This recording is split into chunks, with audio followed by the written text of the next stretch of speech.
Welcome, everyone. It's great to be here. I'm happy to see those who are here in person and those who I know are joining us by live stream. Rabbi Cosgrove, Rabbi Zuckerman, I noticed that you were gone for a little while. So I thought maybe we could hear a little bit about where you were and what you were doing while I was all alone here. I don't know if I'm fully back yet, but we're getting there. That's right. And it goes without saying that the community was strong, if not stronger, under your leadership while the two of us were on the UJA rabbinic mission to Israel. So, Rabbi, you want to tell people what we did and where we were? So, and we'll unpack all of this, but starting a week ago, I guess it was a week ago from this past Monday, right? So the 11th or 12th. I actually flew over a day early and spent time with my son. I'm happy to tell you all about that as well. But the actual trip started on a Monday night, and it was an opportunity for 20 rabbis from the New York metropolitan area, really New York, not New Jersey, but just New York and the boroughs, to go over to Israel and to sort of see firsthand what's going on over there, because if you're here, then you understand that there is a crisis right now in Israel.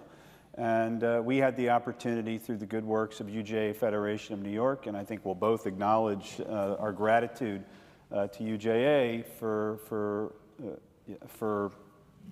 putting this trip together to speak to people, politicians, thought leaders, people on the ground who are doing the work of building a shared society and also providing us with really perspectives across the spectrum of what's happening over there with, on the one hand, judicial reform, and on the other hand, everything else that's happening. So I don't know if you wanted to add to that? No, I'll just say so the history is honest on this. The origins of this mission actually began as the new coalition was taking shape.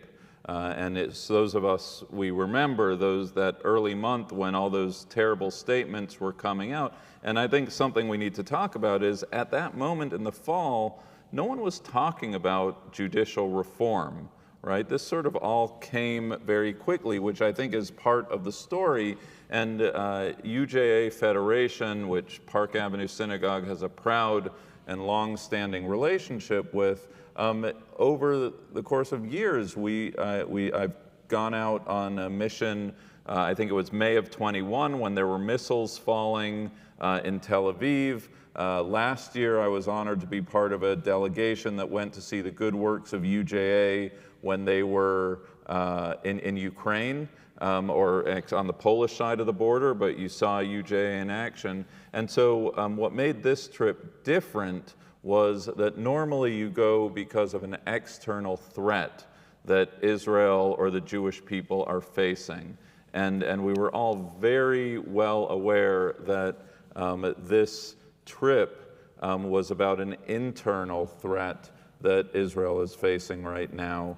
And so, as Rabbi Zuckerman said, it was a combination of meeting with thought leadership, members of the Knesset on both sides of the issue of judicial reform, people who are grassroots on the streets protesting, people who are not protesting and why they're not. And so, to the credit of UJA Federation, it was a very well-curated experience. I don't think we stopped. I mean, we were non-stop for about 4 days. Yeah. It was actually three. Yeah. It felt like 4 weeks. But, yeah. And the last thing I'll say is also just you had Orthodox, Reform, Conservative, you had Sephardic, Ashkenazi, you had we had a Hillel director, a high school director, mostly congregational rabbis, and as everyone in our lives, we all live in our own bubbles, and so one of the dividends of this trip that wasn't explicit, but I think we all came back feeling very grateful that we were able to have this experience together and build relationships. Yeah, I would just add to not only your description of the colleagues across the denominations and Ashkenazi, Sephardic, but also some real clear different political opinions, right, that came out. And so, and it was a great model for dialogue and respect, and our WhatsApp group continues to bear the fruits of that, you know, so. That's amazing to be able to bring everyone together that way. Yeah. Rabbi Cosgrove, you mentioned that no one was talking about this in the fall, 4 months ago. No one was talking about issues of judicial reform. At Park Avenue, we're always talking about Israel, but we haven't been talking about it as much as we have in the past few months. We really, so like, what's going on? Give us kind of the basics here. And I think the suddenness of this conversation is the story. Someone had a great line on the trip that a few years ago, everyone in the midst of COVID was an epidemiologist. 6 feet distance, mask, no mask, right? Air filtering, everyone had, their views. Now in Israel, everyone is a constitutional lawyer. Right, everybody has an opinion on well, Israel doesn't have a constitution, which is the whole point, and everyone's debating and arguing of how judges are selected, about issues of judicial override, about the powers, of checks and balances. Let me be very clear: I am not an expert on judicial reform. I understood about 80% of it, but I would not be so bold as to give a sort of deep dive analysis of what it is. I think that generally speaking, the headlines are that Israel never had, and still to this day does not have, a constitution. So the things that we take for granted, I mean, not that America is such a picnic, Exhibit A, January 6th, right? We have our own problems domestically, but the idea that there's a system of checks and balances between the various arms of government, and so for instance, I'll just give you one. On the one hand, you have a real inequity in the Supreme Court, that you have, I think one Mizrahi Sephardic member of the Supreme Court, which really goes to the core of, a perception and a reality that there's a club, because unlike in America, where the legislature appoints the Supreme Court nominees, in Israel there's a different system in place that creates a sort of a cycle, a perpetual cycle of in-group and out-group. On the other hand, what is being proposed right now is that it would be entirely in the place of the coalition members of the Knesset, but that's wrought the ire of a whole segment of the Israeli population who see in that that the ruling coalition is doing the bidding of the prime minister. So it's really the prime minister and the Likud and the coalition partners who would be in the position of choosing the members of the Supreme Court. I mean, there are about 5 different categories, and maybe in the Q&A we can talk about those, but that would be one example where there are multiple sides of the issue. On the one hand, everyone's in agreement that some reform is necessary. On the other hand, the question of how much is a question. Yeah, I mean, I would just add to that, and I've never actually asked you this. Have you ever thought about judicial reform in your life in Israel? Did you even know about it? No, well, I know that there's no constitution. Correct. And this was sort of this Right. story that in 48, 49, Ben-Gurion... Right. So since 1993, there's been, a small subset of people in Israel who have actually cared about judicial reform and who have talked about judicial reform, including Yariv Levin, who's one of the architects of the current legislation. But they were never empowered to actually, sort of move the needle on judicial reform, and now you've got a coalition in place that has sort of green-lit the opportunity to do what they have wanted to do for a while, and that's why it bubbles up now. Right, and I do want to say that even those who are most strenuously opposed to judicial reform, Yair Lapid, Saar, Gantz, and the others, they had advocated for judicial reform before this moment.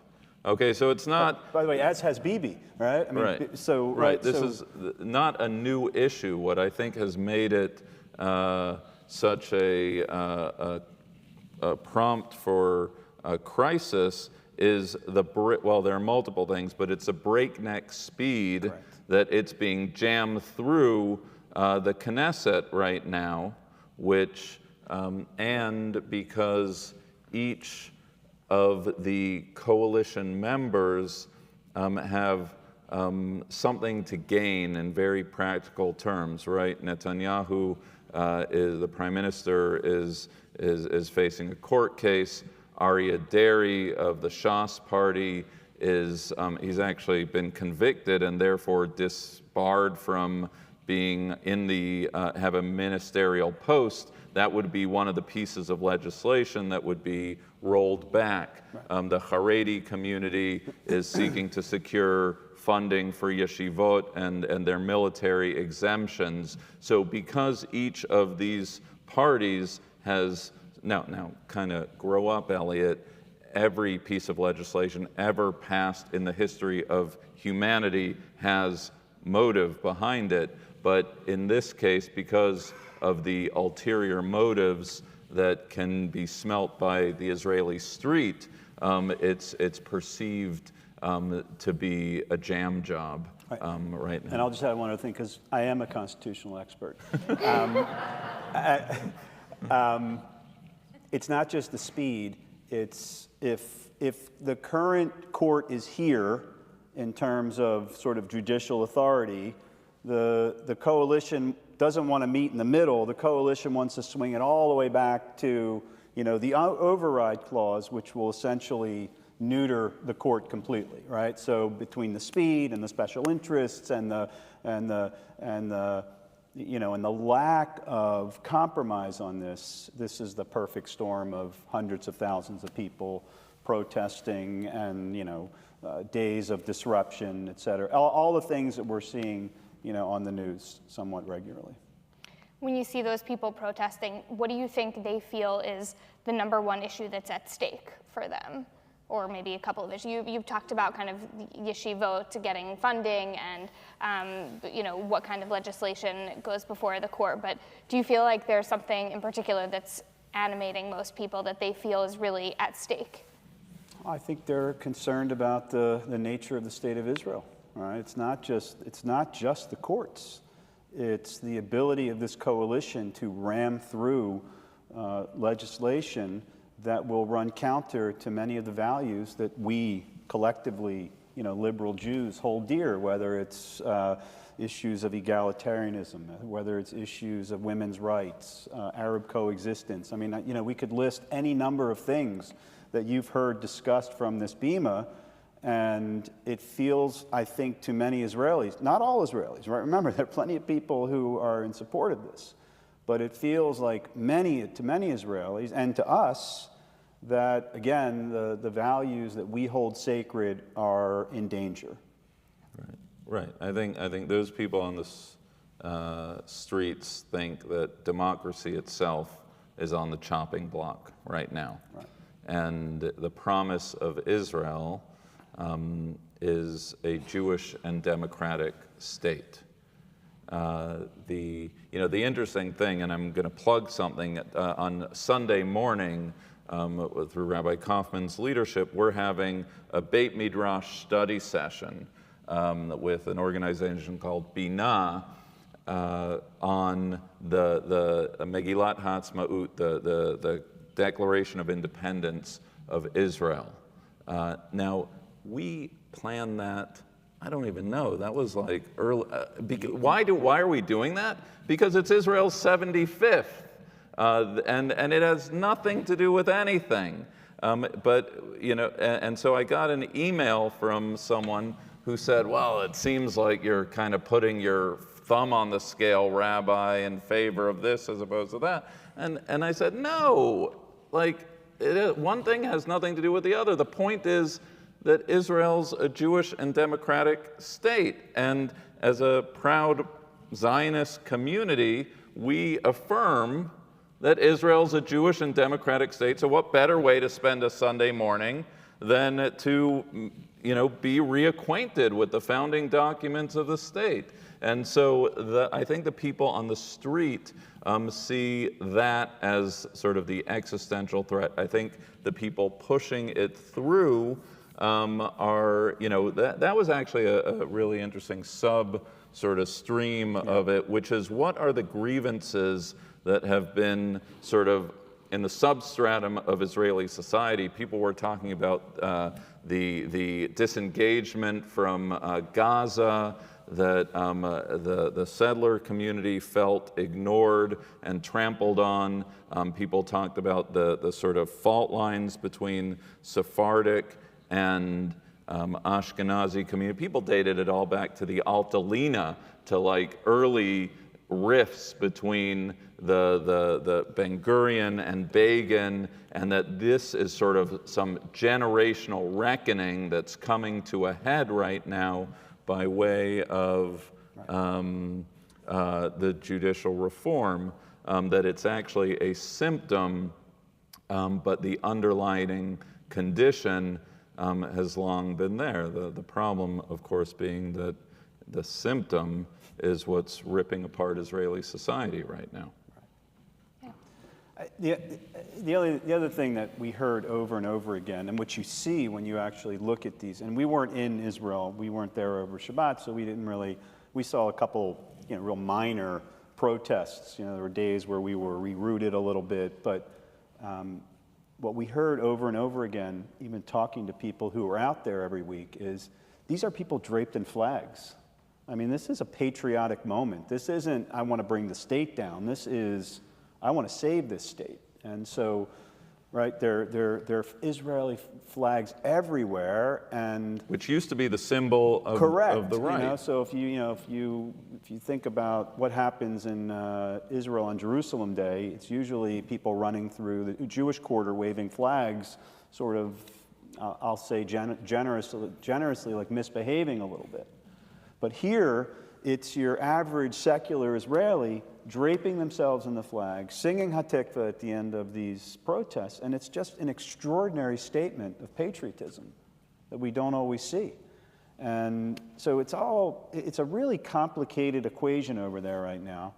And, we sort of had a front row seat. And, as we were there, the president unveiled his plan to try and save the day. It failed for all kinds of reasons, but it was a pretty historic moment. We're all checking our phones, waiting for, the president's going to release this hour, and sure enough, I think it was it really does feel like we were there for weeks, but it probably feels to Rabbi Cosgrove that we were away for weeks. So,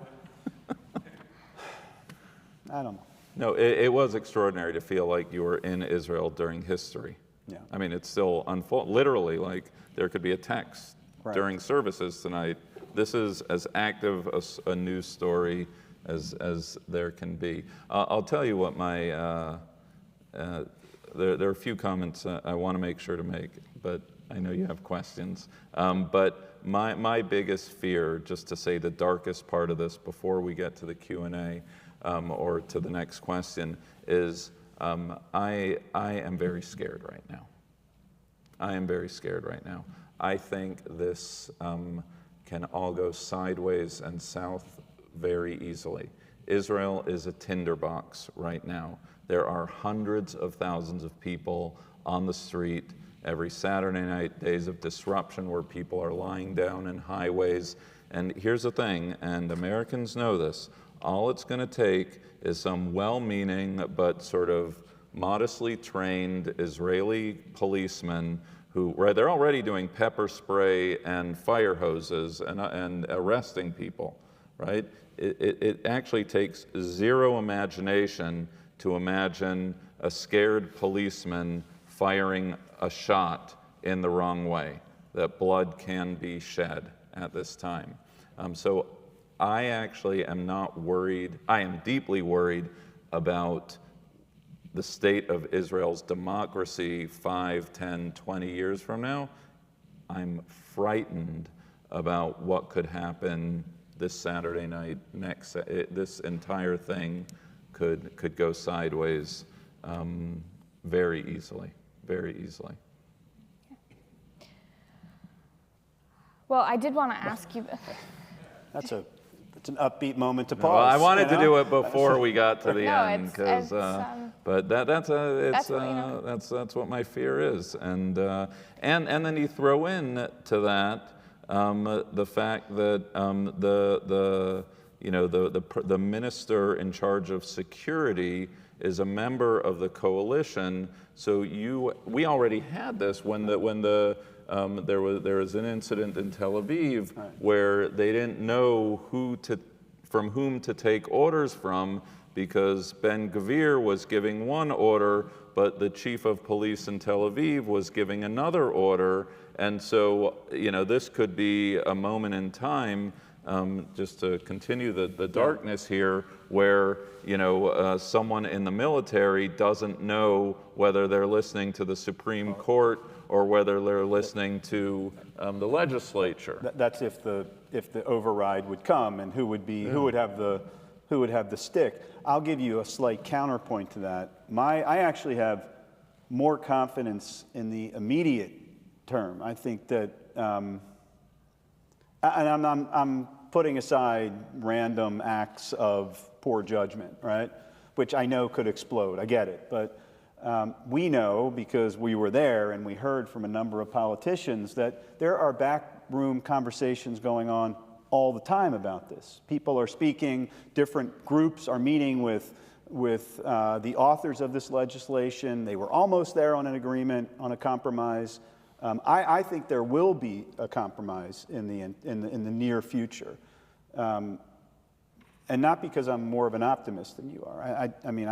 But I actually have far more concerns about, what happens tomorrow, the next day, 5 years, 10 years, because of what you were talking about, these deep fault lines and grievances that our people are carrying. They're not letting them go, even if there's a compromise. So I do think Israel will, sort of survive this constitutional crisis. We can hope that what happens as a result is they actually get their act together and create a constitution. But there's some real systemic issues, I think, going on there. Yeah. Look, I think we want to hear about the things that make you afraid, the things that make you feel confident, but we can all read the news here. But I think part of your actually being there and being on the ground and seeing what was happening was getting a sense for what we can't by just reading the news. And I know you had three very full days of speaking with politicians and thought leaders. Is there anyone in particular, a speaker you heard from, that really stood out, that shared something that is really still sticking with you? I'll give you two quick answers on this. One is an obvious one, and one is less obvious. We heard from Micha Goodman, who is a teacher I've learned from for years. Nan Rubin's nodding her head. It's a good opportunity to plug the Hartman trip this summer for those who want to learn a little more deeply about issues on the ground. We're going to Hartman to study for 8 days. Speak to me, speak to Nan. We'd love to have you on the trip. We're not organizing the trip, but we will be there as a group. So Micha, who is always a great thought leader around these kinds of issues, was painting a picture. And I think he was the first of at least 3 people who reminded us that the Hebrew word for crisis is mashber, which also means birth stool. So this is a moment of birthing, and it could go either way, right? In other words, this is a moment of opportunity, and we want to make sure that opportunity goes in the right direction. And I just think that all of us were just sort of blown away. We met with a couple other rabbis, Rabbi Lau and Rabbi Stav, Rabbi Tamar Elon Applebaum, all sort of giving the sort of spiritual approach, which I think meant a lot to the rabbis. The other thing I would say is just, as Rabbi Cosgrove said, meeting with people on the ground who are doing the heavy lifting of building society, a shared society, and hearing what they're doing and how, things that you'll never read about in the news. Right? People working together across the movements, across the Ashkenazi, Sephardi, Mizrahi divide. It's happening all the time. And if you want to know what we can do about it, we need to elevate those types of things. We need to bring them to our communities.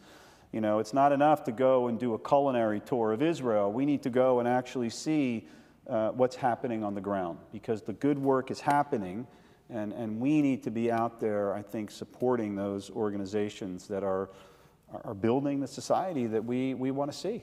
Yeah. So.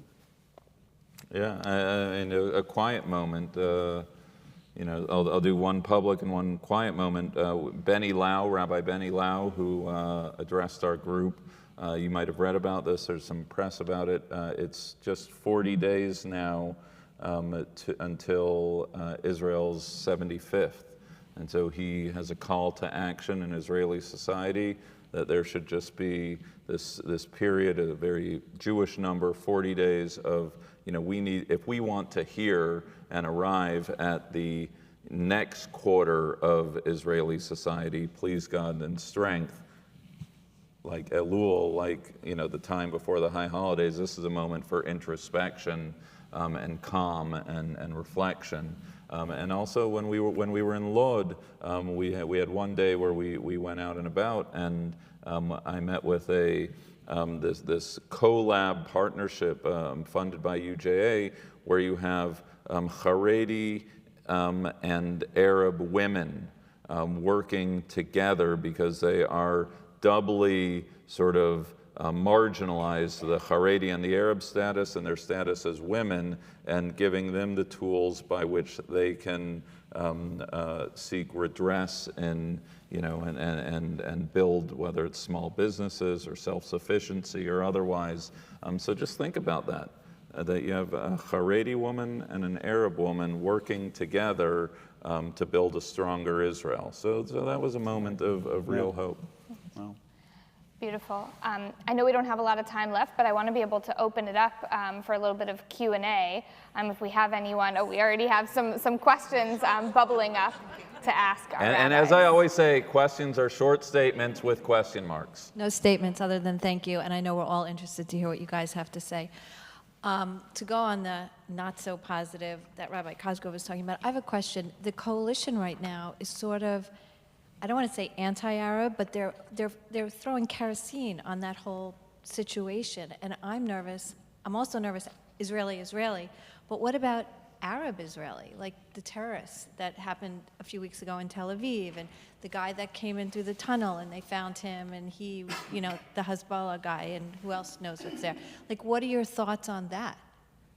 Yeah, the interesting sub-story, I don't know if everyone could hear that question, but where's the Israeli Arab community during this moment now? And that simple question is not so simple, because at the beginning there were not Israeli Arabs as part of, that this is kind of an internal Jewish conflict, and they were like, look, for us, Israel hasn't been a democracy for the last 75 years, right? You're worried, it's all very sweet, you're worried about Israeli democracy.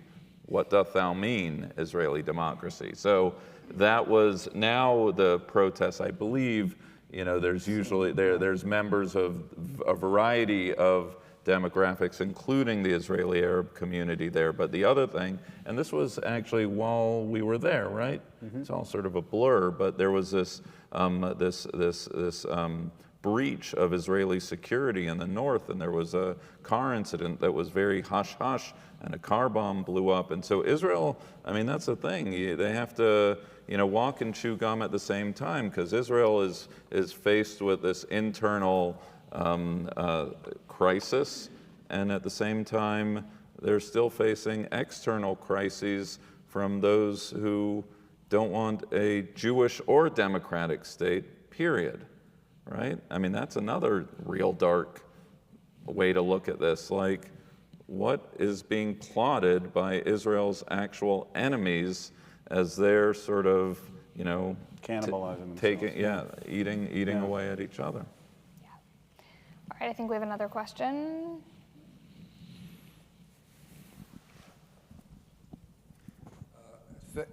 Thank you, Rabbis. The brief statement is I'm reading Bibi's autobiography slowly, and it's a combination of patriotism and ego.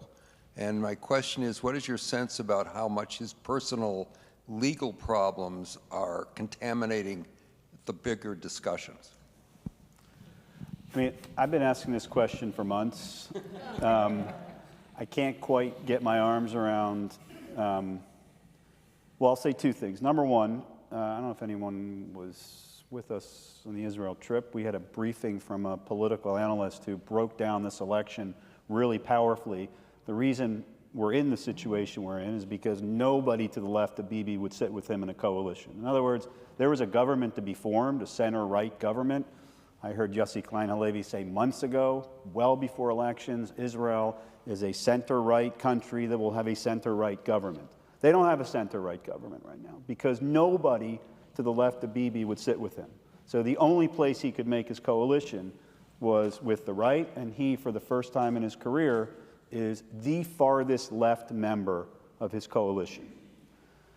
And here's a guy who has been a pragmatic leader, who has been really conscious of his legacy, and I don't see how his legacy survives this, right? In other words, what I wish is, my dream would have been that Bibi would have had his moment of saying, I'm blanking on the name. There's like someone who would have stepped back, right, from the election and said, for the betterment of the country, I am going to step back, let someone else in Likud take my place, and then the government can be formed.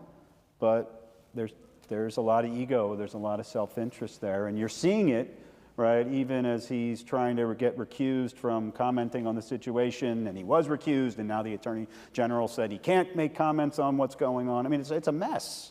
And I think that if you want to kind of focus on who is to blame or start blaming people, I think you've got to put Bibi, high up on that list. And it's a shame. I mean, I don't know. I'm like him, hate him. I mean, this guy's been governing for 15 years, and I just don't see how he comes out of this with any kind of legacy other than someone who almost destroyed the Jewish state. Wow. All right, we'll take one last quick question. What concerns me and frightens me is that I'm seeing Jew against Jew, and the fighting against the Jews against each other, and everyone from every sanction and area. I feel like there's this lack of morality there. What is going on with that? I think, let me say two things. One, in answer to your question, and one, because I want to say it. I think you're spot on. I think right now there's a fight for the soul of Israel, and there's one of our speakers, I forget which one, said that there used to be a shared narrative. Now that might have been the founding of the state, that might have been the memory of the Shoah. There were certain sort of diverse as Israeli society is, it kept us together. But now you have the passing of a generation, 75 years of the state means that those sort of, no different than we have, multiple narratives in the American story, that binding story that had kept Israel together, right now it's no longer. And the hope is that from this a new story can be born. Yeah. The fear is that there won't. And the other thing that I want to add to that is the crisis right now for diaspora Jewry and Israeli Jewry, right? I see this in three baskets, Basket number 1, what's going on in Israel. Basket number 2, what goes on with diaspora Jewry in Israel. And number 3 is what goes on between Israel and the United States. And so the last basket, if you're following the news, it's not good right now, right? No invitations are being issued. No one's meeting at a higher level. There's a cooling that's going on right now, which is related to basket number 1 and 2. Basket number 1, we've talked about what's going on in Israel. The most interesting thing that happened while we were in Israel was not in Israel. It was in America, that there were protests outside of the Israeli consulate, the Israeli embassy. I'm not just talking about when Smotrich was speaking in DC, in London, in Paris, people draped in Israeli flags, pro-Israel Jews and pro-Israel Israelis protesting the Israeli government. I have no memory of having seen that happen in that. There's been some progressive left-wing group that, protests, right? I'm talking about people who love Israel, who want Israel to succeed, who are draped in an Israeli flag, who are I've never seen that. I've never seen that. I think we are in a new chapter, and the implications of that are manifold and actually quite scary. Because how are we going to figure out who's protesting Israel because they love Israel, and who's protesting Israel because they're anti-Zionism and want Israel wiped off the map? I think that is a whole, fortunately I have a pulpit, so I'm sure I'll speak about it, but I think that is also a tectonic shift that is going on in real time right now. I think you've given us a lot to think about, and I know we have to turn to our Shabbat service pretty soon, but I just want to share with everyone, if you are interested in learning more about Israel, I know Rabbi Zuckerman tomorrow morning will be speaking about Israel in his sermon. We spoke already about the event we're having with Bina on Sunday morning, looking at the state of Israel's founding document, and having a conversation about the nature of Israel's democracy. And as well, on May 9th, this spring, we're welcoming Rabbi Dr. Daniel Hartman, president of the Hartman Institute that Rabbi Zuckerman is organizing this trip with, and we'll be engaging in dialogue with Rabbi Zuckerman about how we can respond constructively to Israel's new reality. So if you've left this conversation feeling that you want to be able to do something, you want to know what your role can be, I hope these events coming up will be informative for you in that way. Thanks for joining us.